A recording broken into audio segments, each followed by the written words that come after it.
Nós queremos informar que esta audiência está sendo transmitida pelo portal e-Democracia da Câmara Federal, por meio do qual as pessoas podem se comunicar, participar ativamente de todo o processo de discussão, encaminhando perguntas, enfim, na medida do possível, nós estaremos transmitindo as perguntas para que os palestrantes possam respondê-las. O endereço do portal é edemocracia.câmara.leg.br. Como nós vamos realizar dialeticamente apenas uma mesa dividida em duas etapas, apenas por questão de espaço.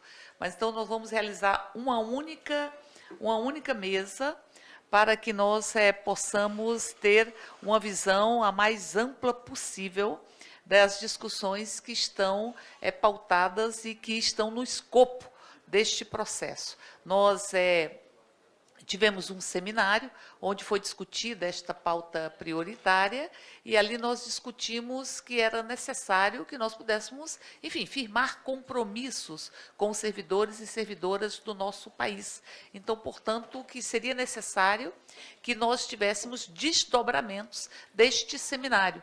Nós aprovamos aqui nesta comissão, com efeito terminativo, nós aprovamos o direito de negociação. E nós sabemos que esse direito de negociação é muito caro, porque ele é uma construção feita com muita dor, mas também com muita esperança, com muito alento. E nós, este processo e esta proposição de autoria do Senado Federal, do senador Anastasia, que teve como relatora a deputada Alice Portugal, ela é absolutamente cara para todas e todos nós, e particularmente é muito cara para a democracia, porque se não se estabelece os processos de negociação, de espaços de fala e de escuta, nós não construímos um processo realmente democrático nesse país com quem faz as políticas públicas que são tão importantes e necessárias e vitais para que façamos o luto dos nossos períodos traumáticos. O país só se constrói na lógica dos direitos ameaçados, direitos, enfim, absolutamente cesseados em função da ruptura democrática que nós estamos vivenciando no nosso país. Mas, de toda sorte, nós estamos aqui para fazer o escopo desta discussão. Nós temos a importância da Convenção 151 da OIT, que é da Organização Internacional do Trabalho, que está no PL 3831 em 2015, e nós temos um segundo tema, o direito de greve, que as coisas se combinam porque, enfim, o direito de greve, ele é associado a um processo, obviamente, de negociação. Ele é um instrumento dos trabalhadores e trabalhadoras e é um instrumento assegurado para o conjunto dos servidores públicos por uma Constituição que não pode ser ferida, ainda que seja por omissão, ou que não pode ser ferida através de estratégias que impedem o seu efetivo cumprimento. Então, com estes esclarecimentos, nós vamos chamar as primeiras pessoas que vão compor esta mesa, vamos anunciar o conjunto e vamos chamá-las e depois nós vamos substituindo as pessoas que estão à mesa para que nós possamos dar prosseguimento a esta discussão. Feitos estes esclarecimentos iniciais, eu gostaria de convidar para compor a mesa o senhor José Borges de Carvalho Filho, que aqui representa o Ministério do Planejamento, Desenvolvimento e Gestão. Convidar o senhor João Paulo dos Santos, que é presidente da Confederação dos Servidores Públicos do Brasil. Convidar o presidente do FONACAT, que é o Fórum Nacional Permanente de Carreiras Típicas de Estado, e do UNACOM Sindical, o Sindicato Nacional dos Auditores e Técnicos Federais de Finanças e Controle, senhor Rudinei Marques. Convidar o diretor de Formação Sindical e Relações Intersindicais da FENAFISCO, que é a Federação Nacional do Fisco Estadual e Distrital, o senhor Francelino da Chagas Valença Júnior. Convidar para compor a mesa representando a Federação Nacional dos Trabalhadores e Trabalhadoras do Judiciário Federal e Ministério Público da União, a senhora Adriane Faina. Convidar o presidente do Sinal, que é o Sindicato Nacional dos Funcionários do Banco do Brasil, o senhor Jordan Pereira. Vou chamar só mais um, né? E chamar o senhor presidente do Conselho Executivo da Anfip, o senhor Floriano Martins de Sá Neto. Então, nós ainda vamos falar para o senhor Floriano, assim que houver as exposições, que nós possamos, que o senhor possa ocupar a mesa. E ainda vão estar conosco o Guilherme Guimarães Feliciano, que é presidente da ANAMATRA, Associação Nacional dos Magistrados da Justiça do Trabalho, o Roberto Gonzalez, que é secretário executivo da Associação dos Funcionários do IPEA, o senhor Antônio Augusto de Queiroz, que é diretor de documentação do DIAP, Departamento Intersindical de Assessoria Parlamentar, e o senhor Ogibe de Carvalho Filho, que é vice-presidente da Pública Central dos Servidores e Servidoras. Então, feito o anúncio dos nomes que estarão contribuindo com essa discussão, eu passo de pronto a palavra para o senhor Rudinei, porque grande parte de todas essas discussões elas foram impulsionadas pelo FONACAT, mas o senhor Rudinei tem condições de fazer um resgate da memória deste processo de discussão que esta Comissão do Trabalho e Serviço Público busca efetivar nesta Casa Legislativa. Então, passo a palavra, nós vamos estar estabelecendo um prazo de 10 minutos para cada um dos expositores, depois nós vamos abrir para o plenário, para que possam falar algumas pessoas pelo prazo de 3 minutos, seguindo o regimento, com prevalência para os parlamentares e as parlamentares. Feitos esses esclarecimentos, eu passo a palavra para o Francelino da Chagas Valença Júnior, que é diretor de formação sindical e relações intersindicais da FENAFISCO, Federação Nacional do Fisco Estadual e Distrital. O senhor tem 10 minutos. Bom dia. Saudar a deputada Érica Cocai pelo evento, agradecer o convite, em qual saúdo todos os demais componentes da mesa e os demais participantes do evento. Bom, eu vou começar pelo inverso. Foi dito aqui, e lógico que o projeto de lei ele garante a reserva legal, as questões legais constitucionais, mas estamos diante, por exemplo, hoje, de uma portaria do Ministério do Trabalho, salvo melhor juízo, alterando conceitos de normas penais de trabalho escravo. Uma portaria que nem lei é. A normatização, ela é para normatizar coisas internas, está normatizando questões penais. E está em vigor. Está em vigor. Espera, É um avanço civilizatório.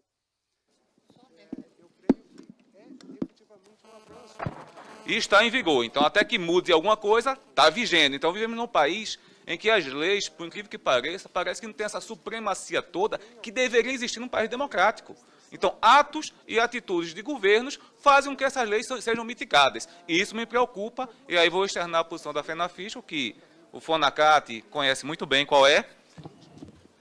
E nós dissemos, naquele momento, em que pese sabermos da importância do projeto de lei, negociação coletiva para todos os servidores públicos, especialmente os do governo federal, os que trabalham com o governo federal. Em relação aos estados, temos alguns destaques que nos causam muita preocupação. E aí, a Rudinei, nós falamos que não iríamos evitar grandes esforços para alterar o projeto de lei em curso, para não atrapalhá-lo. Mas, lógico, se ele for a plenário, nós iremos sim discutir e tentar apresentar algumas emendas. Por exemplo, o projeto de lei, ele fala no artigo 5º de algumas coisas que tem que ter. Efetivo interesse negociar, razoável duração do processo, a coisas indeterminadas. Nós não sabemos, eu particularmente não sei, quem souber me diga o que é razoável duração do processo.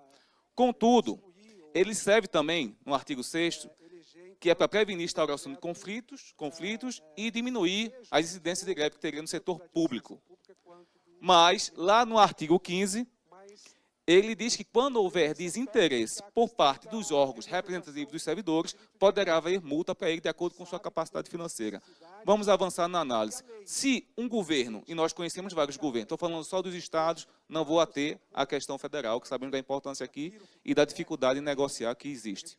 Mas se um governo começa a negociar nos estados e começa a avançar e demorar muito até algum resultado, naturalmente, um servidor público, o sindicato ia fazer uma paralisação, uma greve, para que avançasse. Isso poderá ser visto como desinteresse negociar. E poderá ser punido com multa. Da regulamentação da negociação coletiva seja acompanhada também da regulamentação. Adotar, quando necessário, as medidas cabíveis no âmbito do Poder Legislativo para que se torne possível o acordado se tornar lei. Com isso, há uma transferência que não acontece nos estados. Nos estados, qualquer categoria que acorda com o governo, seja ele de extrema direita ou de extrema esquerda, depois de acordado, ele tem que cumprir. Se ele não mandar para o parlamento e não envidar esforço para aprovar aquele projeto de lei, ele está numa crise política com os sindicatos e com o sindicato. Dessa forma que está aqui, ele pode muito bem dizer o seguinte: olha, eu tentei, mas vocês também têm a obrigação de ir para o parlamento e gastar energia com isso. Não conseguimos, a culpa não é minha. Está no projeto, está na lei, se ela for ratificada, se for aprovada desse jeito. Então, transfere o ônus para o servidor público e pode ser que, e conhecemos alguns governos como eles trabalham, eles deem com a mão e tirem com a outra, utilizando o parlamento para desfazer o acordo que ele fez, mas sem assumir o ônus, porque a lei diz que o ônus também é do servidor público. Também podemos observar que o artigo 7 faz que, e nós sabemos, e teve até um adendo no STF, que até com a lei 8.112, em que fala da questão negociada, que ele não pode prevalecer sobre as questões legais que o Estado é obrigado a cumprir, porque tem a observância legal, mas outras restrições previstas em leis serão também aplicadas ao projeto de negociação coletiva, a lei se aprovada. Que restrições são essas? A gente já tem orçamentária, temos constitucionais, temos vedações e mais uma que nós não sabemos que pode vir, mas está aqui colocando como uma possibilidade. Vamos para os estados mais uma vez. Hoje, nos municípios, e eu falei, inclusive, com o Fórum Pernambucano semana passada sobre esse projeto, nos municípios, especialmente, e em alguns estados, as negociações se dão com o próprio prefeito, com o próprio governador. Com essa lei, se aprovada, vai ser um representante pelo órgão, no caso, a Secretaria de Administração, ou quem faça a vez, que terá um responsável que irá negociar em nome. Afasta a participação do chefe do executivo, em alguns casos, ou do secretário de Estado, ou do município, da negociação. Isso não dá para ver como um grande avanço benéfico. Pelo contrário, distancia da negociação, cria óbices. Num país em que uma portaria passa a valer mais do que uma lei, e você coloca na lei ordinária, por exemplo, que é objeto de negociação coletiva, alguns institutos que para nós são inegociáveis. Vou dizer quais: estabilidade, regime jurídico, aposentadoria e demais benefícios previdenciários. Está dizendo que é negociável. A Constituição Federal estatui o regime jurídico, servidor público da administração direta, autarquia, fundações, enfim. Mas uma lei ordinária vai dizer que é possível se negociar isso. O que é que pode vir disso? Sinceramente, a causa medo, lógico, causa medo. Causa receio, totalmente. Esses são institutos que não deveriam ser negociáveis, não deveriam ser alterados. São institutos que, por si só, um país democrático jamais poderia modificá-los sem prejuízo da própria sociedade. Mas ele é objeto de negociação. Vai estar em lei. Mas alguém pode dizer que temos o Supremo Tribunal Federal, porque se for verificado isso, feita alguma alteração, seria inconstitucional. Sem dúvida alguma, todo mundo sabe disso. Mas, contudo, o Supremo, a gente tem algumas decisões do Supremo mais à frente, que mostra a média de tempo que o Supremo tende a decidir alguma ação nesse sentido, são 20 anos. 20 anos é uma quantidade de tempo muito razoável. Então, você pega um estado, ou pega um município menor e o prefeito, né, resolver fazer uma barbaridade dessa, talvez leve-se 20 anos para que você consiga reaver o seu direito. E algumas pessoas, sem sombra de dúvida, deixarão de existir nesse período. Então, são institutos que, na nossa ótica, não deveriam nem estar aqui. São institutos inegociáveis. Bom, mas alguém pode dizer também que participa do projeto de negociação coletiva metade é paritário do servidor público e é paritário também da administração, que daria um certo equilíbrio. Lógico, isso é um argumento factível. Mas eu acho que todo mundo aqui conhece, todo mundo da sociedade conhece, infelizmente existe, e alguns líderes sindicais, às vezes, né, mudam de lado. Isso acontece. E se isso acontecer, o meu direito, mesmo que inconstitucional, de aposentadoria e benefícios previdenciários, de regime jurídico, poderia ser negociado por esse representante que não está tão ao lado da categoria e que já aconteceu não só nesse país, mas em vários países do mundo, e cooptação de líderes sindicais. Então, nós não podemos ou não deveríamos permitir isso. Ressalto que eu já disse a Rodinei que não evitaremos grandes esforços para alterar esse projeto de lei. Mas, caso ele vá realmente a plenário, nós iremos trabalhar sem sombra de dúvida, porque a posição da FENAFISCO e foi tirada por unanimidade pelos 30 representantes dos sindicatos que compõem a federação. São 31 mil servidores públicos e auditores fiscais e fiscais tributários dos municípios. Uma coisa que me chama a atenção, o artigo 16, que diz qual, no termo de acordo, vai identificar as partes abrangidas e o período de vigência. Nós poderíamos ter aqui aumento por tempo determinado? Período de vigência de 1 ano? E só por esse período, um ganho pontual? Pessoal, a gente está tratando, e alguém já disse uma vez, que com o governo não se brinca. Há governos que defendem o servidor público, há governos que defendem a sociedade, mas há outros, e todo mundo conhece algum governo que é assim, que faz o contrário, usa da lei para destruir o setor público, para acabar com a sociedade e para beneficiar só os grupos econômicos a que ele faz parte. Nós sabemos disso. É bem contemporâneo, por sinal. Bom, e aí, pode passar. Pode passar, por favor. Aí, algumas notícias do STF, por exemplo. Aqui tem um ADIM, foi julgado agora, e teve leis aqui de 90, pode passar, de 2012, passa outro, por favor. 2001, e uma que está falando de uma lei de 97, foi julgada 20 anos depois. Isso é o risco que nós podemos correr. O último slide, por favor. E aí uma frase de Eduardo Galeano, que fala que vivemos em plena cultura da aparência. O contrato de casamento importa mais que o amor. O funeral mais que o morto.